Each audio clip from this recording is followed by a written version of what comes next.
لیکن پھر بھی ہم اس کو واضح کر دیتے ہیں کہ فرض کریں کہ آپ نے سال کے آخر میں اپنے گھر میں جو چیزیں موجود تھیں جو بچ گئی تھی، کچن وغیرہ میں آٹا بچا ہوا تھا، دالیں بچی ہوئی تھیں، آپ کی جیب میں یا بینک میں کچھ پیسے بچے ہوئے تھے، آپ نے سب کی قیمت لگائی تو وہ کیا ہے 10,000 روپیہ بنی. تو 10,000 کا جو پانچواں حصہ ہے وہ 2,000 وہ آپ نکالیں گے خمس کے طور پہ. ان میں سے 1,000 جو ہے وہ سہم امام ہے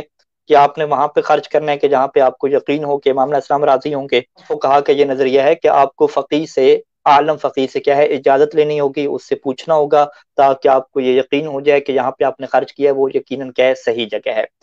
اور دوسرا جو 1,000 ہے اسے ہم کیا کہتے ہیں، سہم سادات کہتے ہیں. تو اس سہم سادات کو خرچ کرنے کے لیے فقہا کے درمیان کیا اختلاف موجود ہے. آیت اللہ سید علی خامنائی اور اس کے علاوہ کچھ اور بھی فقہا ہیں، ان کا یہ موقف ہے کہ سہم سادات کو خرچ کرنے سے پہلے بھی آپ فقیہ سے کیا لیں، اجازت لیں اور ان سے پوچھیں کہ ہم فلاں سید کو کہ جس کے اس طرح کے حالات ہیں اس کو ہم دینا چاہ رہے ہیں، تو آپ کیا کہتے ہیں کہ اس طرح کے دینے سے ہماری ذمہ داری ادا ہو جائے گی. تو اگر وہ فقیہ آپ کو اجازت دے تو آپ وہاں پہ خرچ کریں، اگر وہ اجازت نہ دے تو وہاں پہ آپ خرچ نہ کریں. لیکن سید خوئی علیہ رحمہ اور سید سیستانی دامت ظل العالی اور کچھ اور بھی بہت سارے فقہا ہیں، انہوں نے جو ہے وہ مومنین کو اس بات کی اجازت دے رکھی ہے کہ وہ خود جائیں اور سادات جو مستحق سادات ہیں ان کی شرائط کو خود دیکھیں، اور یہاں پہ انہیں یقین حاصل ہو جائے کہ واقعا یہ سید جو ہے وہ خمس کا مستحق ہے تو اس کو وہ خمس دے دیں. اس میں فقیہ سے پوچھنے کی ضرورت بھی نہیں ہے. اور جو سہم امام ہے، یہ موجودہ دور میں سہم امام ہے کون کون لوگ ہیں؟ لیکن جہاں تک سہم امام کی بات ہے، سہم امام کے بارے میں ہم نے گزشتہ پروگرام میں بھی کچھ روایات کو ذکر کیا تھا کہ جس میں امام یہ فرماتے تھے کہ یہ جو ہمیں خمس کا پیسہ ملتا ہے یہ ایسا نہیں ہے کہ جو ہے وہ یہ ہمارے بچوں کی میراث میں جائے، یہ ہمیں منصب امامت کی وجہ سے ملتا ہے. اور امام رضا علیہ السلام نے اس کو لکھا تھا کہ اس کی وجہ سے ہم جو مجبور مومنین ہیں، مضطر اور ضرورت مند مومنین ہیں ان کی ہم مدد کرتے ہیں، اور اس کی وجہ سے ہم دین کی کیا کرتے ہیں، مدد کرتے ہیں. تو انہی روایات کی بنیاد پہ سید خوئی علیہ رحمہ اور سید سیستانی دامت ظل العالی نے لکھا کہ سہم امام کے دو مصرف ہیں آپ کے سامنے. پہلا مصرف کیا ہے کہ جو بھی متدین اور دیندار مؤمنین ہیں، جو ضرورت مند ہیں، جو حاجت مند ہیں، ان کی ضروریات کو پورا کرنا وہ کہاں سے ہوگا، سہم امام سے ہوگا، چاہے وہ سید ہوں چاہے وہ غیر سید ہوں. اور دوسرا جو اس کا مصرف ہے کہ دین کو نشر کرنا، دین کو پھیلانا. دین کو پھیلانے کے لیے کیا ہے، دینی ادارے قائم کرنا، کتابوں کی نشر و اشاعت کرنا، اہل بیت علیہ السلام کے فرامین کو نشر کرنا. اس کے لیے جتنا پیسے کی ضرورت ہوگی وہ بھی کیا ہوگی، سہم امام سے لی جائے گی. تو یہ جو دو مصرف ہیں یہ ہمارے سامنے ہیں. اور منہاج الصالحین کی جلد اول میں سید سیستانی نے مصرف نمبر جو ہے وہ 1265 میں جو ہے وہ اس مصرف کو بڑے واضح الفاظ میں لکھا ہے کہ خمس کا مصرف جو ہے وہ ہر وہ جگہ ہے، سہم امام کا مصرف ہر وہ جگہ ہے کہ جہاں پہ آپ کو یقین ہو کہ یقیناً امام علیہ السلام اس بات کے اوپر راضی ہوں گے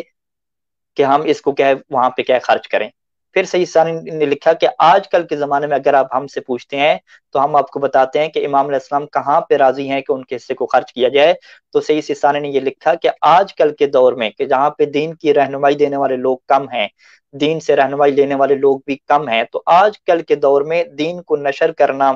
اس کے معالم کو بلند کرنا، دین مقدس کے احکام کو نشر کرنا، اس کے قواعد کو نشر کرنا، لوگوں کی تربیت کرنا، اہل علم حضرات کی کیا ہے ان کو پھیلانا، ان کو سپورٹ کرنا، یہ سب سے ایک بڑا اس کا جو ہے وہ خرچ کرنے کی جگہ ہے کہ جہاں پہ امام علیہ السلام کیا ہے یقیناً کیا راضی ہیں. تو یہ وہ مصرف ہے کہ جہاں پہ آپ سہم امام خرچ کریں گے. اور یہ جو بات مشہور کی گئی ہے کہ جی خمس جو ہے وہ اپنے فقیر کو ہی دینا ہے ہر صورت میں، یہ ایسی بات نہیں ہے. یا تو آپ نہیں، فقیر پھر کو یہاں دیں. پر اجازت لینی پڑے گی، یہ چیز مینشن کریں کہ مثلا آپ نے خود تشخیص دے لی ہے، یہ جتنے بھی آپ نے جگہ بتائی ہیں، تو اگر کوئی خود تشخیص دے لیتا ہے اس کے بعد پھر فقیہ کی اجازت لینا ضروری ہوگا اس کے لیے. جی جی بالکل، فقیر کی اجازت لینا ضروری ہے. دیکھیں آپ جو تشخیص دیتے ہیں یا میں تشخیص دیتا ہوں تو ہم جو ہے وہ تشخیص ممکن ہے کہ اس میں غلطی ہو، کیونکہ ہم سیرت اہل بیت علیہ السلام کو، امام علیہ السلام کے جو تصرفات ہیں کہ وہ کہاں پہ خرچ کیا کرتے تھے ان کو بادقت اور دقیق طریقے سے ہم نہیں جانتے. ہمیں جو ہے وہ حالات کے مطابق اس چیز کا فیصلہ کرنے میں زیادہ جو ہے وہ ہم دقیق نہیں ہوتے کہ آخر اب یہاں پہ 3 4 خرچے ہیں کہ آیا یہاں پہ خرچ کریں، وہاں پہ خرچ کریں، کہاں پہ خرچ کریں، کہ امام علیہ السلام کہاں پہ راضی ہوں گے. تو اسی وجہ سے سید سیستانی نے لکھا کہ جو فقیہ عالم ہو، یعنی ہر فقیہ بھی نہیں، جو فقیہ آپ کی نگاہ میں عالم ثابت ہو اس سے آپ اجازت لیں، اس سے آپ کنفرم کروائیں کہ جس جگہ پہ میں خرچ کرنے جا رہا ہوں کیا یہ ایک ایسی جگہ ہے کہ جہاں پہ امام علیہ السلام راضی ہوں گے. تو اگر وہ فقی ہوں، اجازت دے دے تو آپ وہاں پہ کیا خرچ کریں. تو یہ ایک بہترین ہوں، چیز ہے، ایک احتیاط کا طریقہ ہے کہ بجائے اس کے کہ ہم خود جو ہے وہ نہیں ملا بنے اور اپنی سوچ کے مطابق ایک چیز کو معین کریں اور اس میں خرچ کر دیں، اس چیز کی بجائے ہم اس کی ذمہ داری کس کے اوپر ڈال دیں؟ فقی عالم کے اوپر ڈال دیں. ہم ان سے پوچھیں کہ بھئی آپ جو ہے وہ اہل بیت کی سیرت کو زیادہ جاننے والے ہیں، آپ ہمیں بتائیں کہ ہم جس جگہ پہ خرچ کرنا چاہ رہے ہیں کیا امام زمانہ اس بات سے راضی ہوں گے؟ اگر وہ کہیں کہ ہم امام کی سیرت پڑھ کے ہم آپ کو یہ کنفرم کر دیتے ہیں کہ یقیناً امام یہاں پہ راضی ہوں گے، تو ہم اس جگہ پہ کیا خرچ کر سکتے ہیں. اور قیامت کے دن ہم کہہ سکتے ہیں کہ ہمیں تو سیرت اہل بیت کے اتنے زیادہ علم نہیں تھا، لیکن ایک شیعوں کا ہوں، فقیہ تھا کہ جس نے ہمیں یہ تشخیص دی تھی کہ یہاں پہ خرچ کرو گے تو تمہارے امام راضی ہوں گے، ہم نے اس کی اجازت سے، اس کی پرمیشن سے خرچ کیا ہے، تو یقیناً آپ کی ذمہ داری کیا ادا ہو جائے گی.